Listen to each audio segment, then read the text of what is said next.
Hi, I am Jennifer Petritz, and Ann Martin Vitti and I are hosting the Advent Wreath Making celebration that's happening at church on December 6th. And I thought I'd put together this little video to show you how to make it. You can watch the video ahead of time and be prepared for when you come to our wonderful event and make them with us.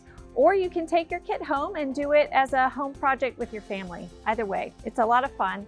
And it's a great way to kind of bring some meaning and significance to the Advent season, to celebrate with your family every week as you light another candle and count down. But this is a great way to kind of create a spiritual experience for your family and make you feel closer as a family in this Advent season. So we're going to get started. In your kit, you're going to have a foam wreath, and this is made out of floral foam, which is basically like a sponge. So if you're gonna do this at home, I would suggest that the night before you start your wreath, you soak this in a pot of water, and you'll need to weigh it down because it's gonna wanna float to the top. But basically you wanna fill it, you want this sponge to be filled with water. That's gonna make your wreath last a lot longer. If you come to our Advent wreath making and you make it here, what you can do is just go ahead and make your wreath, and then when you get home, put it in a pail of water and just let it soak overnight. You'll want to do this outside. And then take it out of the water and kind of let it dry out for a couple hours before you bring it inside. Another good tip is to use like either a shallow like tray or some kind of serving piece that has a little bit of a lip to it in case you get some water leakage. You can also keep your wreath fresher by kind of adding water through the weeks to kind of let it continue to give your greenery some moisture. These greens, by the way, are not necessarily the greens that you will have in your kit. These are all things that I picked out of my garden this morning. So your greens are likely to look a lot different from my greens. I think a lot of the times we use like Christmas fir cuttings from Christmas tree lots, and we're filming this ahead of time, so there's no Christmas trees available. So I kind of had to improvise here. And what I like to do is kind of start with the bigger foliage first. And I like to start the bottom of the wreath and kind of go in one direction and then sort of build layers to the top. So I'm going to cut a few of these. Another tip is that if you cut at an angle, it gives it a little sharp point. It makes it a little easier to stick into the foam. It holds on better that way. So I'm just going to go around and create like a little, and I'm always kind of working in one direction here. That just kind of makes it look a little more finished looking. If you're doing this with kids, you will want to make sure that you're doing the cutting part, because they really need to be pretty sharp to cut through some of these woody stems. I kind of like to do the bolder foliage on the bottom and get finer as I go up. So these just easily stick into the ring.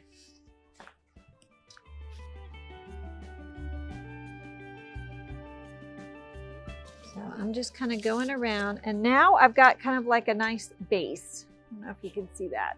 Kind of a nice base of, looks like a laurel wreath kind of at this point. Now I'm going to use something with a little bit of a finer texture on top, and I'm going to use this, this is Japanese plum yew. This is a really common plant, but you might be using, and I'm going to pull off the bottom needles just to make it easier to get in here. You might be using the fir cuttings for this part. I'm just going to kind of go in and tuck these in amongst the osmanthus.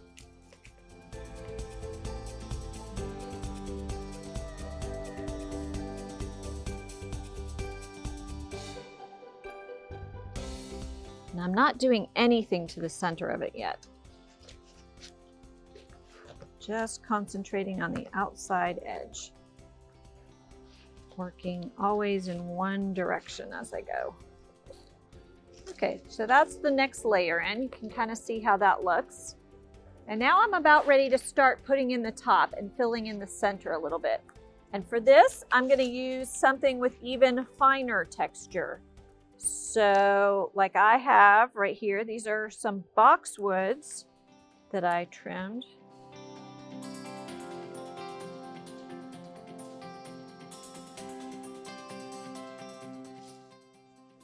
And once you get to this top part, it's not as important to stay in one direction. You can kind of, especially with this finer textured foliage, it doesn't matter quite as much.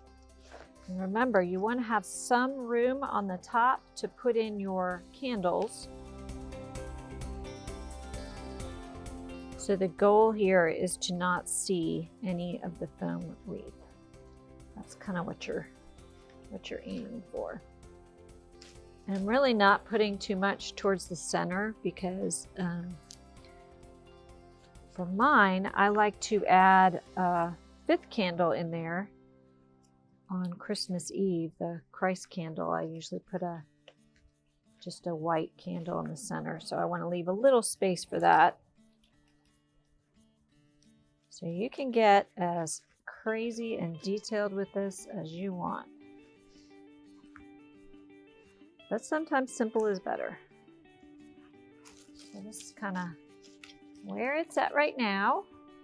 So we are ready to put in our little candle holders. These will come in your kit. These are just little plastic candle holders that you will nestle in and kind of, you know, look at your wreath like it's a clock and do one at 12 o'clock and one at 3 o'clock.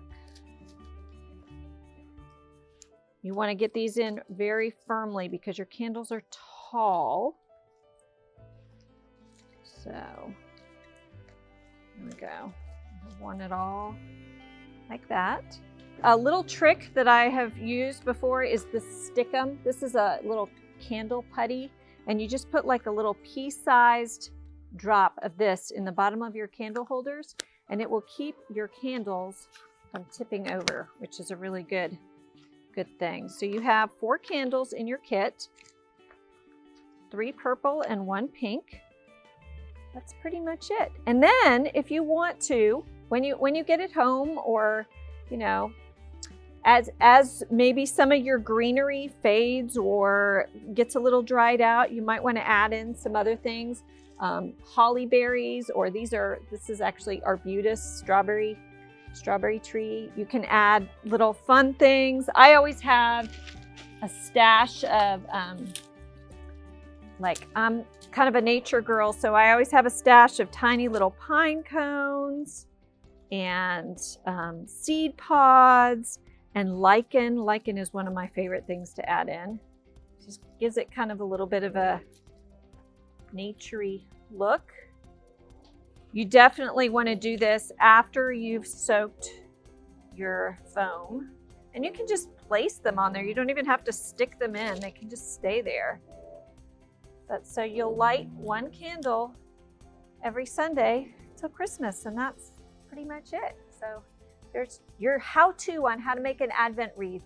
And we really hope that you will join us at our Advent wreath making celebration on December 6th. See you there.